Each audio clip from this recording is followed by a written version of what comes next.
Okay. Welcome to the stream. I guess got to get one thing set up here.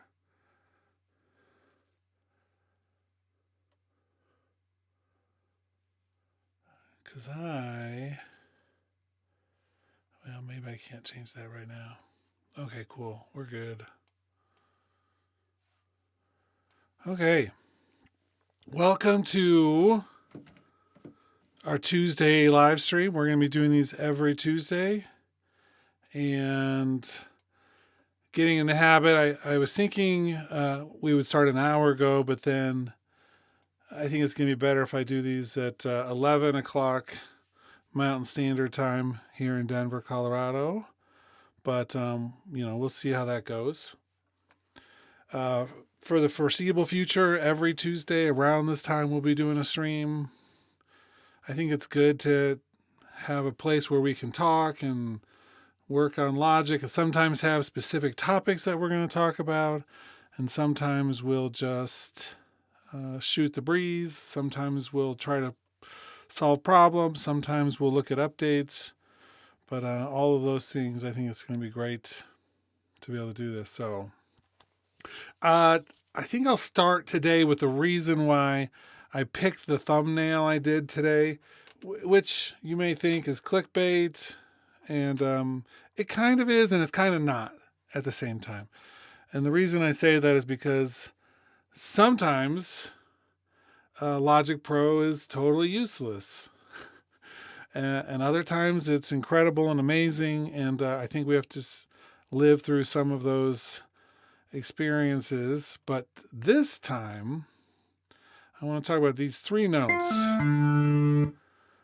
These three notes are what were driving me crazy this morning. This is part of a song I'm working on.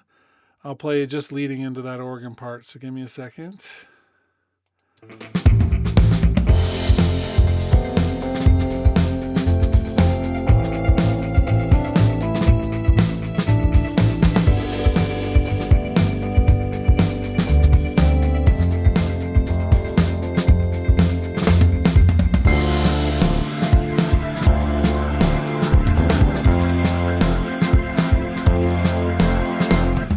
So those three notes right there, yesterday when I closed this, they were right here.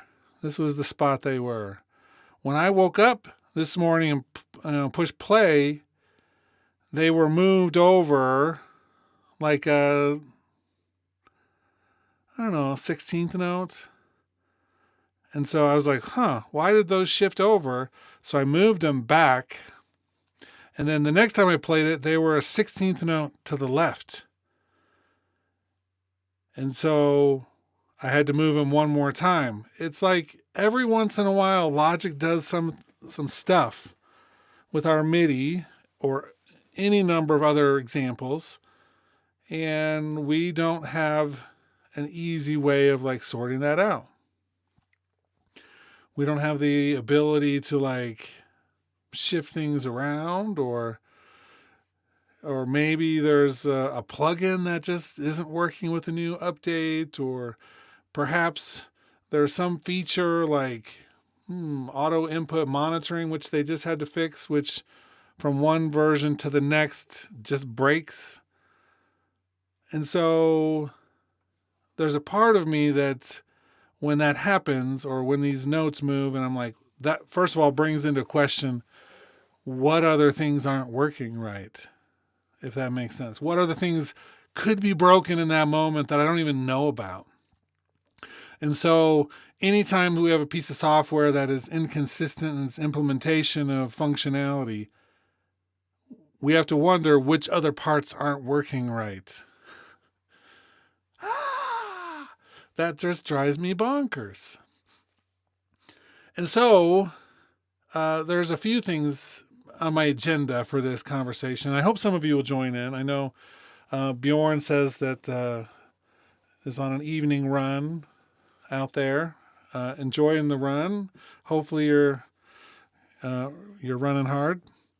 It's a little cold here for running. We've been I know a lot of you watching. There's a good part of you who would be, from Europe or across the ocean and would be dealing with Celsius. Overnight here in Denver, it was, I don't know, minus 18 Celsius. And they had to delay schools this morning so that it would be warm enough for kids to make it to school safely. It's finally warmer. I think we're still in the minus Celsius. No, actually, we're at 0 Celsius right now. So we're at 32 degrees Fahrenheit. It's cold. It's been cold for the last 4 days, all sub-zero, sub-freezing temperatures. But anyway, I digress.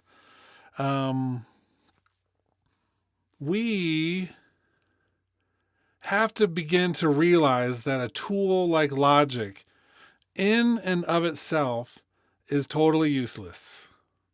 I mean, this would be the same for any of them. This is not a comparative analysis with other workstations, meaning it's the same with any of them. So that's the first thing. First and foremost, I'm not saying, oh, Logic sucks because Ableton's better.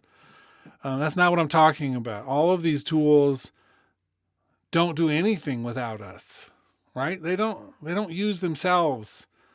And so that human component becomes one of the most important parts of this. And so for those just joining on, Emilio says, what's the issue? It started off with these 3 MIDI notes just randomly moving to the left and right without me telling them to. Every time I push play, they were in a different place. I haven't tracked down the issue. In fact, right now they seem to be stable, but I've left the session open before this stream. And there'll be some trial and error this afternoon where I open and close the project and see if those notes move some more or not.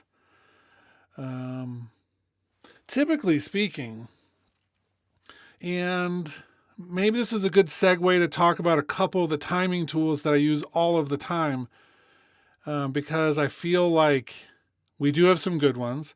I'm not going to turn on the groove track right this moment. I think that the groove track may be the culprit with this. And I don't know which of these other ones are set to be controlled by the groove track. So that could actually mess it up some more. But the groove track is one that I typically use all the time. I wish we could expand the groove track into multiple groove track relationships. Meaning, I wish that I could star the drums and say, I want the bass and maybe the keys to go with the drums. And then maybe there's a set of 4 or 5 guitars. And I want to be able to groove track those together instead of to the drums. So maybe have 2 different groove track relationships or 3 different groove track relationships happening simultaneously. Totally possible, because it's just a quantization function that you just need to know what the source groove is and the destination groove is. I wish that we could do it with multiple ones, like say groove track number 1, groove track number 2. The reason being, not everything has to be exactly in time. The feels they have to be compatible.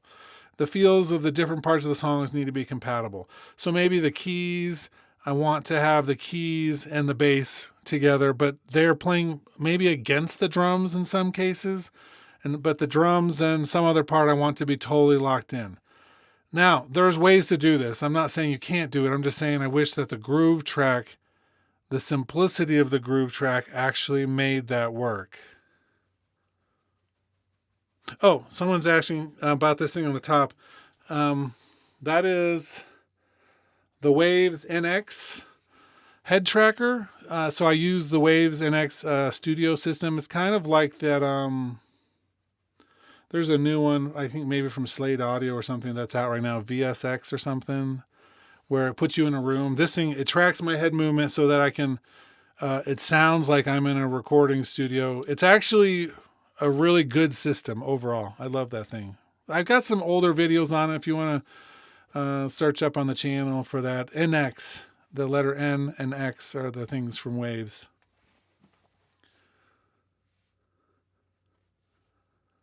Cool. So here's how, here's one thing that could have happened through all of this. And I think it makes sense if I just really quickly join a couple of these regions together. So here's what I'm doing now more often than the groove track, because I find the groove track is great in some circumstances, but let's listen to this part for 1 second. Listen to the drums, the bass, the organ, and the other key part. I think the organ I don't need to pan, but I'm just looking at everything else. Okay, so I'm going to push play for a second.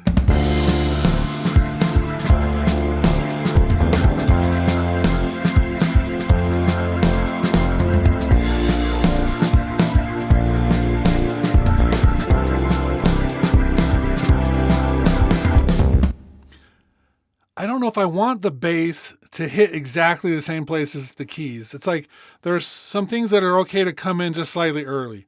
So one of the things I'm doing more now with quantization would be to we've had groove templates since before the groove track, the ability to do grooves.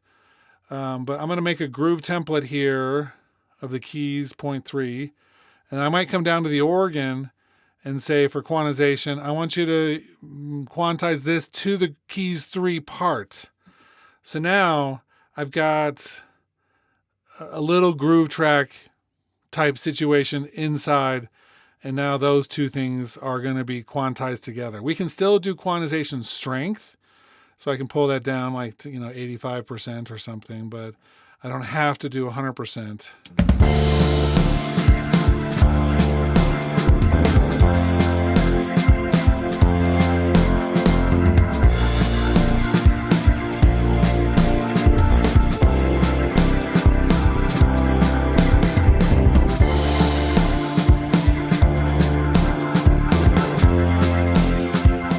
And with that, the bass part might actually want to go to those too.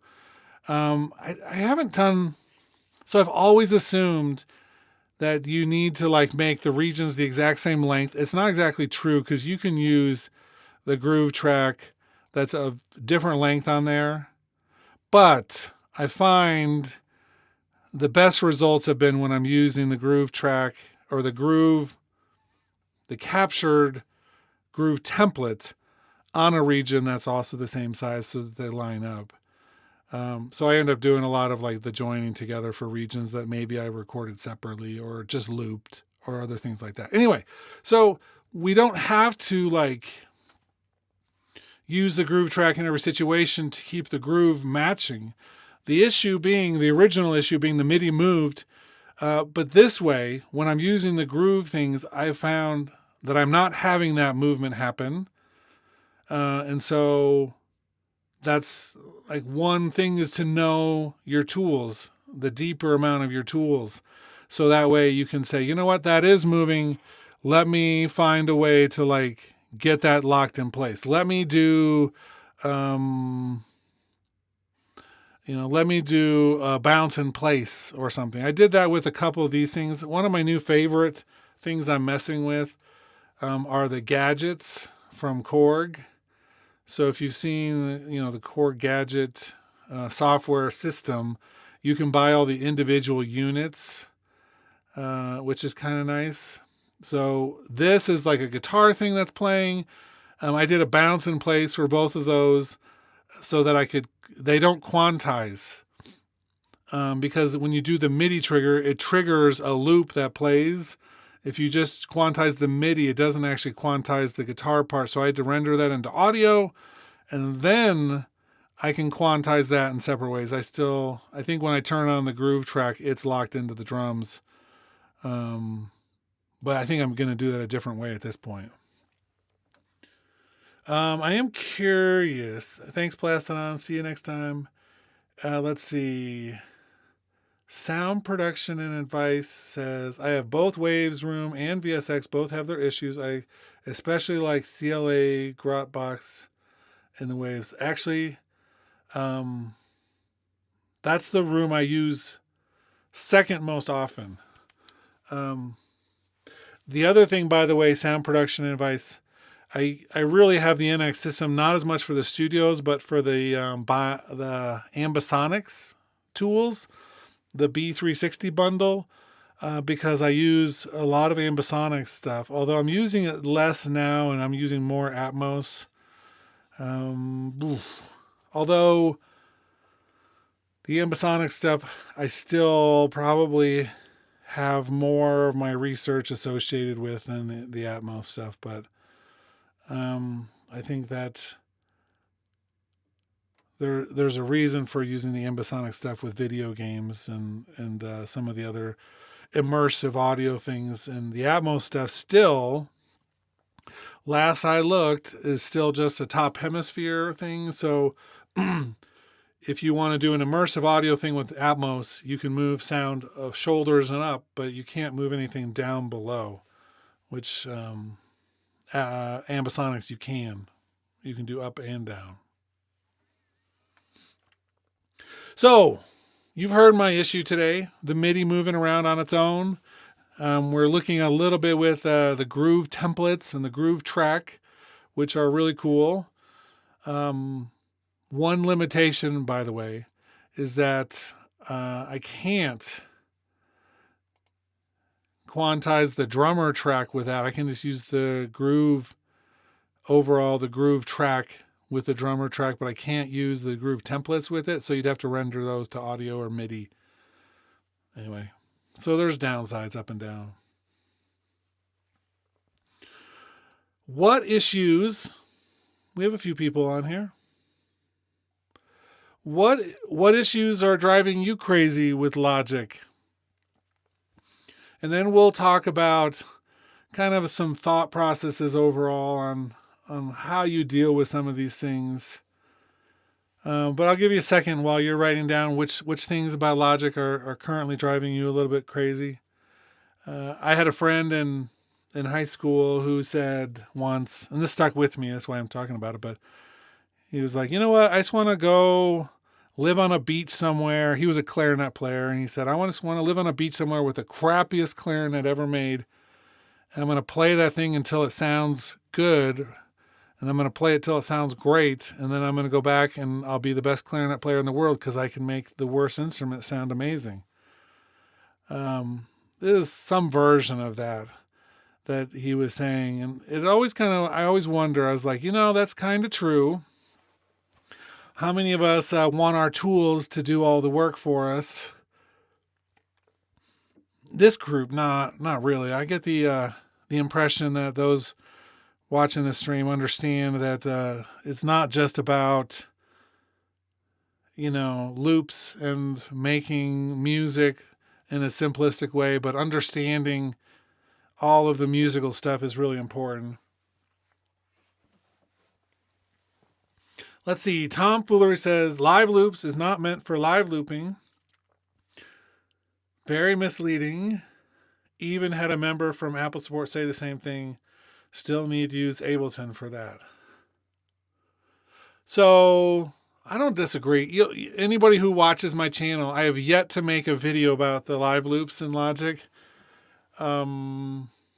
Partially because it's not a way that I work. It's not the way that I'm thinking about things. There are some parts of it that I think are really cool. And with a good controller like your iPad or something else where you can actually trigger all that stuff. It's not for live looping, but it is certainly for performance using loops. So you can actually create an intricate arrangement in a more performance type setting. In fact, if you want, I've seen this. I haven't done it. I don't even know if I have MainStage. I doubt I have MainStage installed right now because I don't use MainStage for very much. I'm looking right now. Oh, I do. So MainStage, and this may crash audio. We'll see if it crashes audio.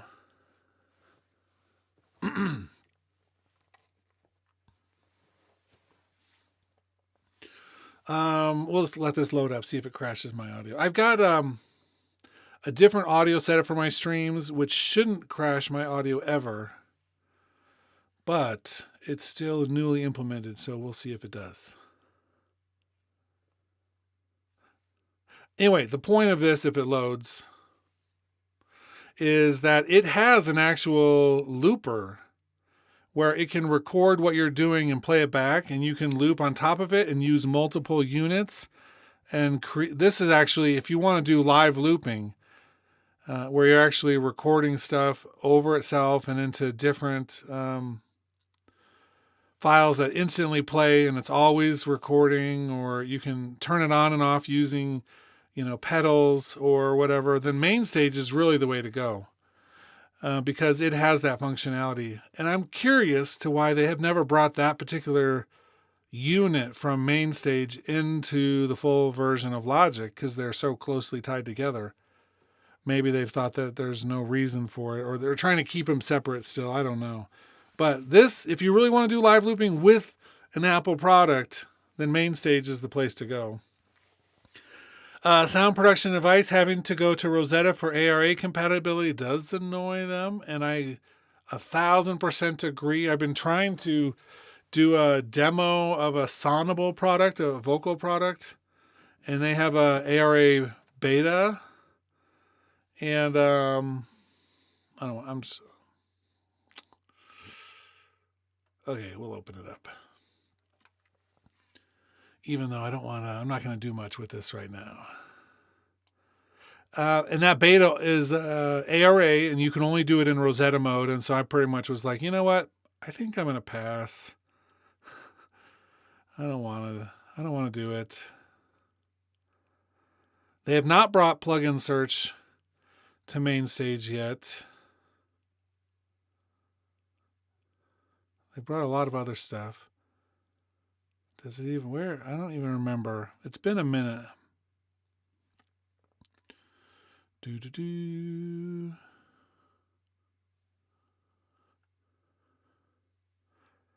It's not a loop back.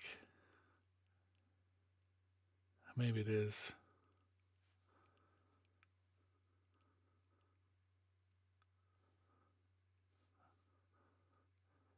Huh.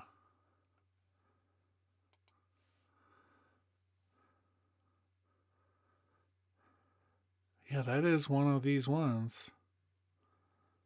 Okay.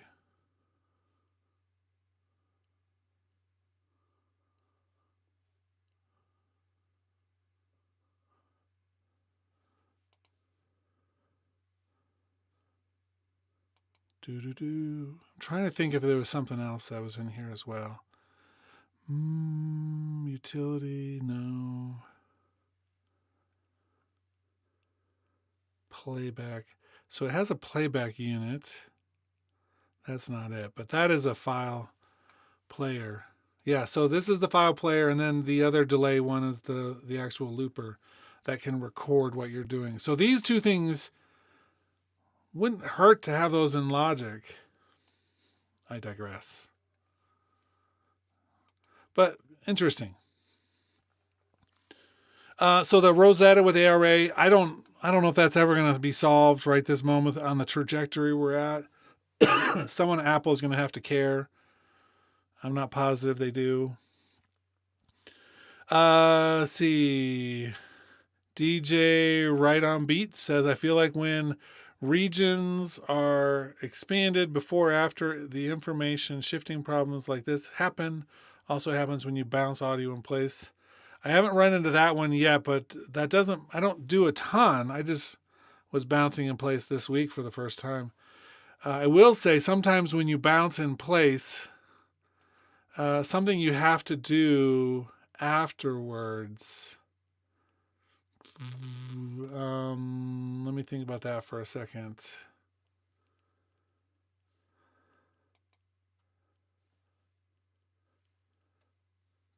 Flex and follow, you might turn off. Because if you have it on, it's going to do like that quantization bit, you know what I mean? Where things can move around. But if you turn flex and follow off, then it should be exactly like the original. So if you're having an issue with that, you might try that as an option just to see if it fixes something. And then Tom says, I can do some looking into MainStage on the side. Thanks for the tip. It is, I mean, it's going to feel really familiar because it's a lot of logic in MainStage, but it's also going to be there's some things that are a little different with that. We don't have MainStage isn't something that they're updating incredibly often either, as we know with the Logic. But some people love MainStage and use it all the time. So our last update was 1 year ago for MainStage. I mean, that's good and bad. And by good and bad, I mean people who use MainStage and are really developed into there are loving the fact that it's not getting messed up every time that there's an update. But on the other hand, 3.6.6 a year ago, and then 3.6.3 2 years ago, and 3.5.3 was 3 years ago. You almost have to wonder if MainStage is 1 foot in the grave at this point. You know, I don't know. It has not been updated much. Cool. Okay, so some good comments. Thanks everybody for chiming in with the things that you're facing, which are frustrating. We have gotten a number of things that people want, right? Plug-in search, moving channels in the mixer. Over the years, we've gotten things that it's like I remember making a list when I first started this YouTube channel of like the 5 things that I wish Logic could do. And I remember when I would teach this to students 15 years ago, and I would say, I would switch to Logic if, and at that time, it was things like you couldn't zoom in on an audio file down to the sample level. You couldn't edit down to the sample level in the actual main window. You'd have to go into the file editor and do it there. I mean, how many of you have been using Logic long enough to remember you couldn't edit down to the sample level in the main menu, which was really a big pain when you were editing like dialogue or something. And everyone was like, Pro Tools is the better editor, because at the time it was. So that was always one of those things. Another thing for me early on was when you freeze a track. For the longest time, when you froze like a sampled instrument, anything that had files that were sampled, like this bass, right? If I froze this, it would leave all of the samples in the memory. Even though it was frozen as an audio file, it wouldn't clear out all those assets. And so you could freeze like 6 things, and your computer would go down to sludge because it was still holding all the stuff in the RAM or the virtual RAM. And it's like that was a thing. We get these changes, and over time it gets better and better. And now we have things that maybe back in the day we would only dream about. We have a chord track that's going to be getting better and better and better. I'm waiting for the next, medium-size update. We're going to see that chord track probably blossom into something really cool, because that's what makes sense, right? As we have looked at all the progression of what Logic has done, we're going to get some more sample banks that have more percussive things. We're going to get some more producer files and banks. We're going to get some probably additional instruments that are with popular styles. That's because we've seen what they've done the last 10 years, and we're going to keep on getting more of that. Cool. I mean, that's not what everybody wants, but we're going to get that. Along the way, we keep on getting things that are really useful for people who maybe don't do all the popular styles, and do like some other genres, or perhaps just like straight audio recording, or some real esoteric things, and there'll be things that help them as well. We've gotten things for external instruments and external working with externally controlled MIDI or synthesizers, and things that are really powerful but aren't flashy like the session players. And so That's fine. We're going to get more of that hopefully as well. But right this moment, it's like we got all the session players and the chord track is like really, you can see all the potential there for how great that's going to be. It's already super powerful as long as you're willing to spend the time to learn how to customize your instrument playing and what the chords are doing. But there's room for growth with that. And so I think we're going to see some of that coming down. Right now, if I could just play something. So all the MIDI that I have in this song, I played it with the keyboard.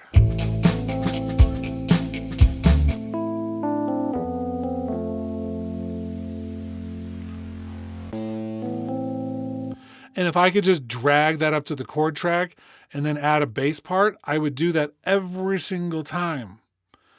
If it could analyze my chords in a decent way, and I could say, you know what, do a really detailed version of these chords, or do a simplified version that does them every half measure or something. And so you can kind of determine with a slider or something how detailed it's going to go. I would do that. I would drag it up, and then I would use the bass player, and it would just play bass for me forever. Because it's like there's not all the time that I really want like a customize, or I don't think about the bass in my brain as something that's super critical that I've got to tweak for hours and hours. Every once in a while, for instance, in this chorus section, that bass thing does something a little different, and I think I'm liking that part so far. The bass, it would be hard to get the session player to play the bass in a very specific part like that.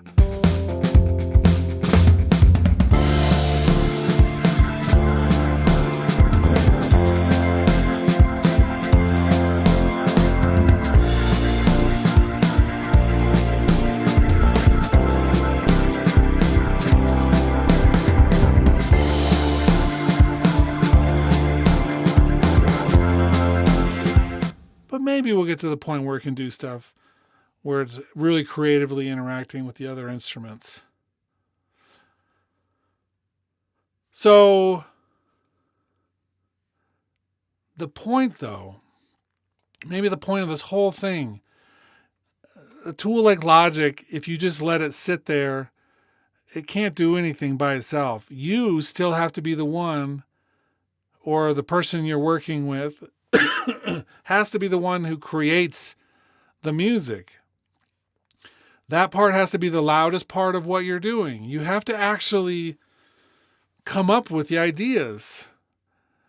Because if you don't, and maybe I should do a video like one of my song nights where I don't actually create a single thing. I just have the software create everything. It's possible with the session players and with Apple loops. You can actually have it do all of the work. It's going to sound interesting. But you don't have to actually know almost anything to do that. So maybe that's the next step, is seeing just how far Logic can go with no input except for just dragging some things around, pretending that there's no musical experience whatsoever. That would be interesting. What are you doing? How many of you, and for those of you who are watching, there's a few. How many of you fully create everything? How many of you understand music theory and can put together a chord progression? I'm really curious. Put it in the chat. I want to see. There's no shame if you say, I don't do anything. That's also the beauty of Logic, is that it does bring some stuff to the table. It actually does help.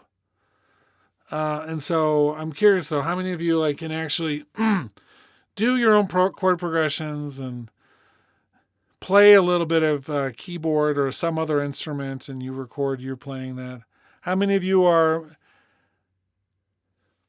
either 50% musician compared to what you do production, or more musician than what you do with the production? I'll give you a second to respond. I know there's a short delay.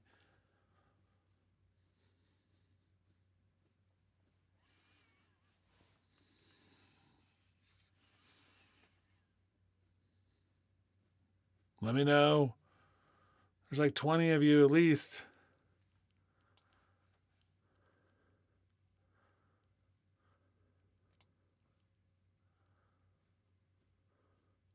By the way, while I'm waiting for you to write,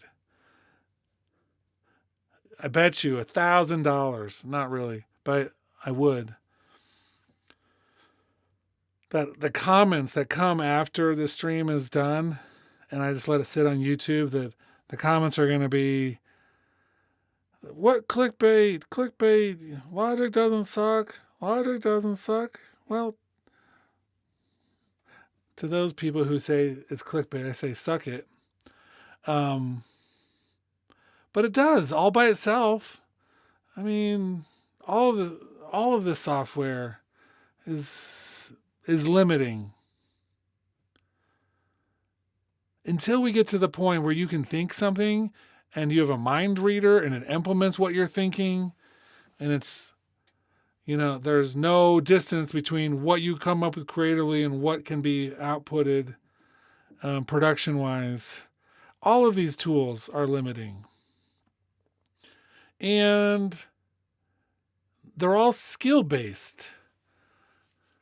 I would say 90% of the comments I get with people who are frustrated with Logic or think that it's broken or something, if they were just to spend more time like learning the software, they'd realize that maybe they can't do the thing that they were trying to do, but there's probably 5 other ways to do the same thing. And so that like knowledge becomes so critical. Being able to use a tool like this without thinking becomes one of the most important things. If you have an idea and you want to bring it to life, the last thing you want to have to do is like figure out how to do it in a piece of software. That's almost always why when someone says, well, Ableton's better, and I'm like, well, maybe for you it is better. Maybe you've spent enough time using Ableton to be able to accomplish all the tasks you want. So why would you switch at that point unless you weren't able to do what you want to do? If someone really needs to use the ARA protocol with something, I got to tell you, Logic is not the place to do it. It just isn't. For some reason, it's going to stay broken for a period of time. I don't know why. Somebody knows why. And we're not friends, so I can't tell you what they said. If you really need live looping ability, something like Ableton is still going to be better. I mean, they're the ones who freaking invented it. Kind of perfected it. If you really want a piece of software that does a heck of a lot, that has plugins in almost every genre, that has amazing sounding instruments, terrific MIDI functionality, except when it moves notes, then Logic may be the right answer for you, right? And there's going to be days when you use it and it sucks.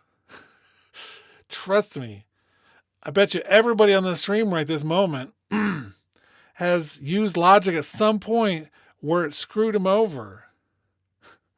I don't get paid by Apple. You can tell. I'm not one of their social media people. To be honest, I use Logic all the time, and I'm not going to switch really,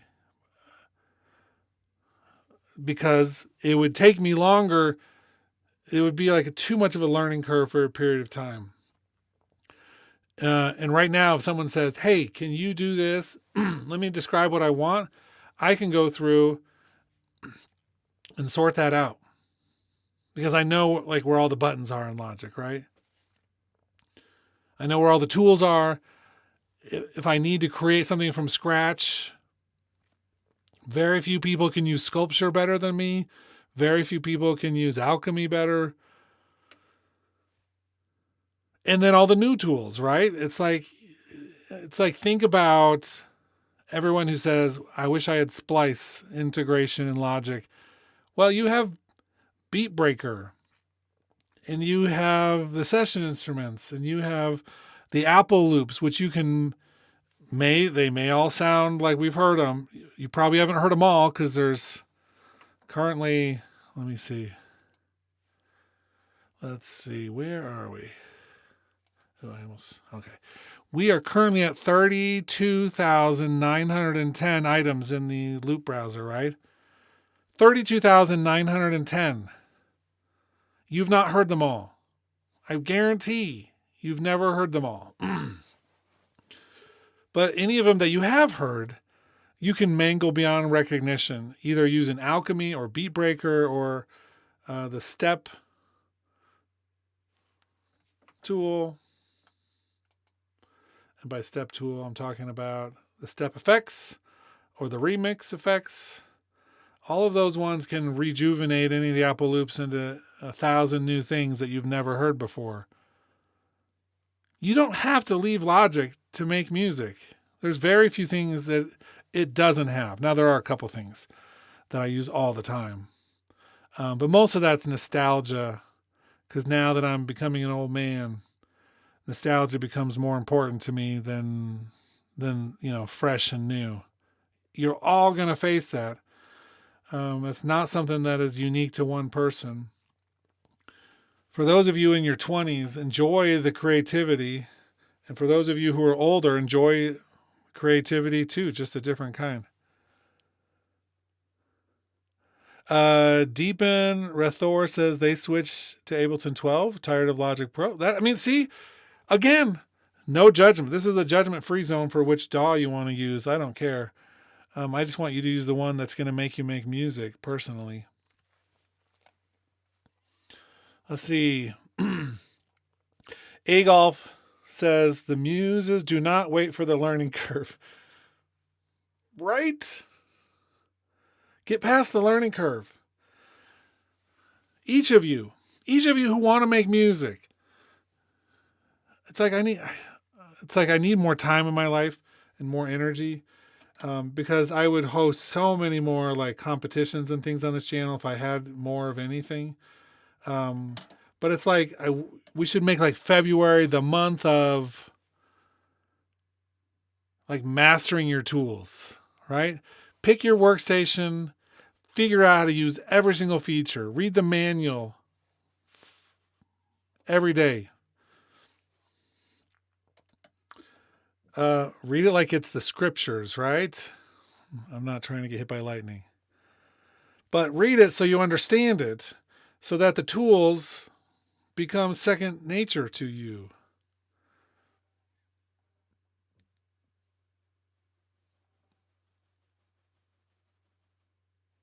Let's see. And then Agolf says, after using Logic since the mid-90s, in the eMagic days. I still have one of my eMagic discs. Heck yeah. I feel equally at home in Pro Tools and Logic. Those are the two that I've used the most. I feel like I have a really good mastery of Reason.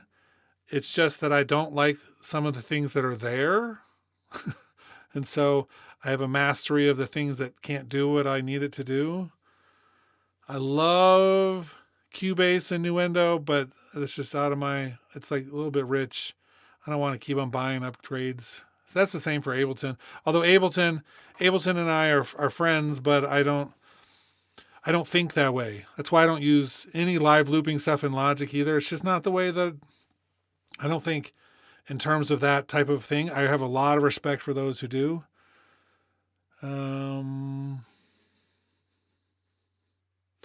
And then, the price, although right now, I used to say the price of Logic was a Mac. And now if you look at the Mac Mini, the new one, you can get an amazing computer that can run your Logic for days without dropping like a bazillion dollars. So even that the price of entry has gotten low on every angle. I love that. And then Mika says, if Logic and ARA had ARA back, it would be nearly perfect. I mean, this is I would say of all the complaints lately that I've heard from people, and I hear a lot of complaints from people, ARA is one of the number one ones because of Rosetta. And I'm not going back to Rosetta at this point. If someone says to me, like Sonable just did, we have a beta of our software, you have to use this beta thing in Rosetta. I'm like, you're making a new piece of software, brand new. It's in beta, and you're telling me you're just working on Rosetta. Then, just drop Logic compatibility completely. Like, rethink your whole business model at that moment.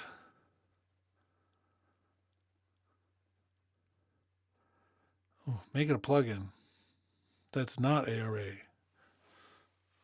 I get it. Sometimes you have to, but I don't think. I think there's other ways.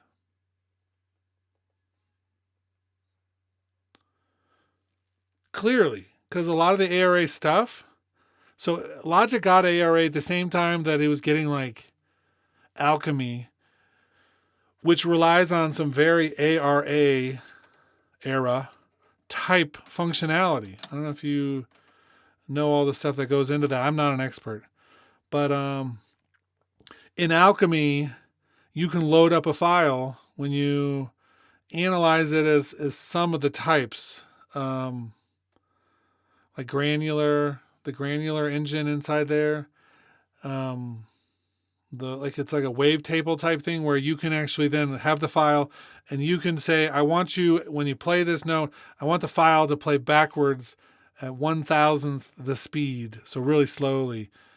That kind of functionality from an instrument requires a lot of like separation from the overall engine of the workstation, because you're playing things in the wrong orders and backwards and trying to keep things in sync. I know ARA does other stuff, allowing you to work on the files with certain inside this session in the transport, but separately, but it's very similar. So they got it around the same time as that. And then they're like, you know what? It's not important, I guess, to us to make sure that this is fully functional with everybody else. We don't need Melodyne because we have Flex, and that sentence should make some of your skin crawl a little bit, because Melodyne still does some stuff that Flex cannot do. So it's kind of a bummer. The point, and I've said that phrase like about 4 or 5 times already. The whole point of a piece of software like Logic is to allow you to be creative. And I think sometimes we misunderstand creativity and functionality because we think it needs to do more so I can do more. And the real truth is that sometimes that's the case in some genres, I suppose. But for the most part, I would love to be on a committee. I would love to be on a committee of users, not the beta team, but a committee that could say, we want to veto a list of features that Logic has. And we want to simplify the software. Let's get rid of the stuff that we really don't need and make it more like a fine-tuned, well-oiled machine, right? Too often we think we just need to add more. But in reality, sometimes I feel like we could use with some stripping down. On the other hand, if we were to have an airplane pilot in the chat today, there's a lot of buttons on an airplane, and those people make it work. They know what they all do, and they can fly. They fly really quickly through the air in a metal tube, and sometimes maybe what we need instead of simplification is we need really high standards for what people can do. It's like you have to prove you can actually use all the features before you're allowed to use the software. We'd have a lot smaller group using it. It wouldn't be financially viable. But think of having some sort of proficiency exam when you opened up a piece of software and it said, "Nope, you can't use this because you don't know enough." What kind of world would that be?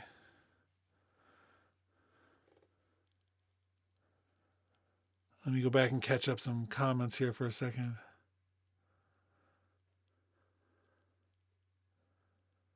So we're talking about the new UI changes and all their OS software, from Apple Music to Logic Pro, etc.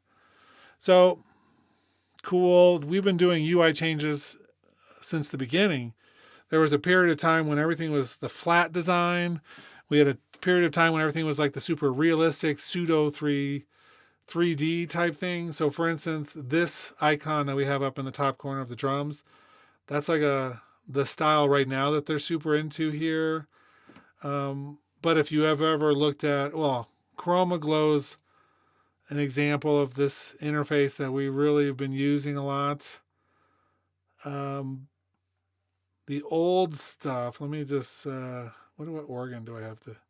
So this is an example of like the realistic, like where we have wood that's kind of scratched. You can see the scratches and the use there, and it has moving parts inside. And before that, we had, let's see, I don't want that.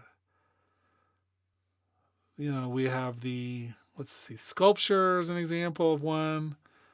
This look, it's like if you look at Logic right now, there's like almost all of the visual styles that Apple's used in the past 10 years are present, and they've never bothered to unify them all. So it's like a history lesson. We know what era something was, from, in a way. Although they have updated a lot of these plugins that, well, let me see. There's a couple that are not updated, which I wish they would. I'm hoping they're working on it in a way that's going to make it better. Stereo spread is one of them. This is one of the old looks. I can't go any bigger. Why not? I guess I can go smaller, just not bigger. Okay. So this one is one of the old mid styles. There was stuff before this, of course.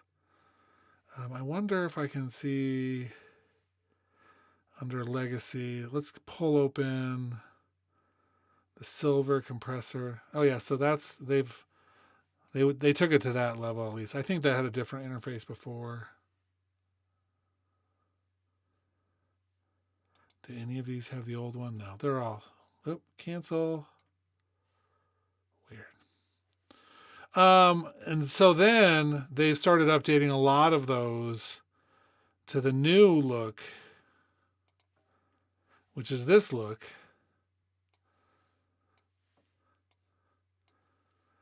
With like that neon green, the lines.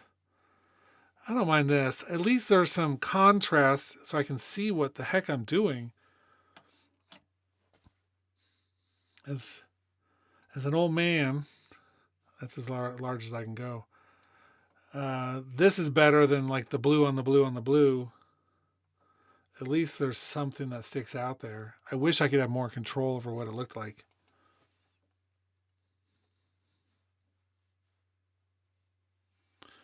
Agolf says, but on the other hand, I learned Logic better by mapping it myself, as I am indeed a slacker, but still a little jelly.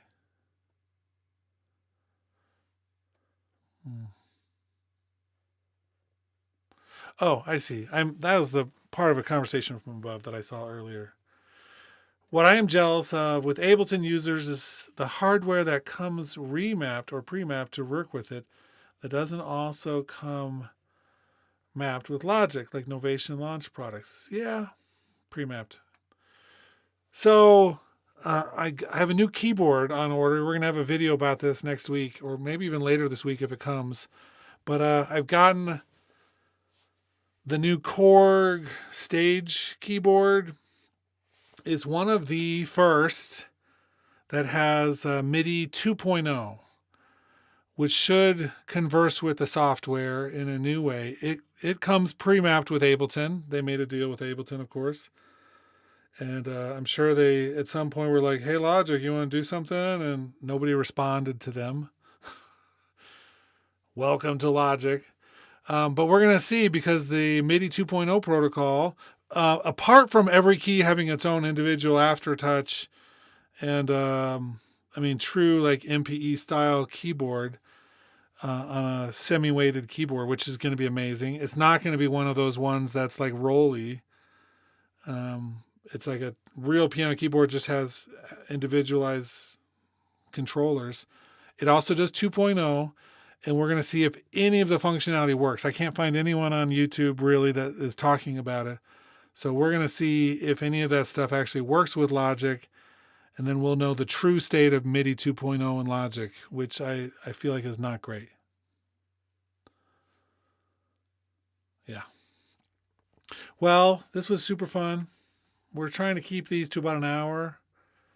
So thanks everybody for watching. And we'll be back next Tuesday for another rant. Or maybe it'll be something that's non-ranting. But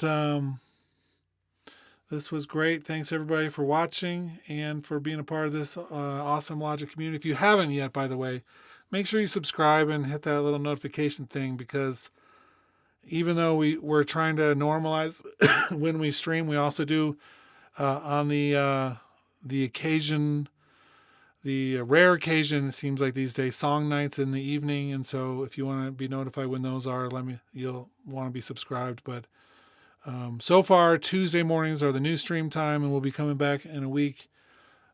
Sooner if we get an update. We always do update videos when they happen. But that's it. I'll see you all. Thanks everybody for watching.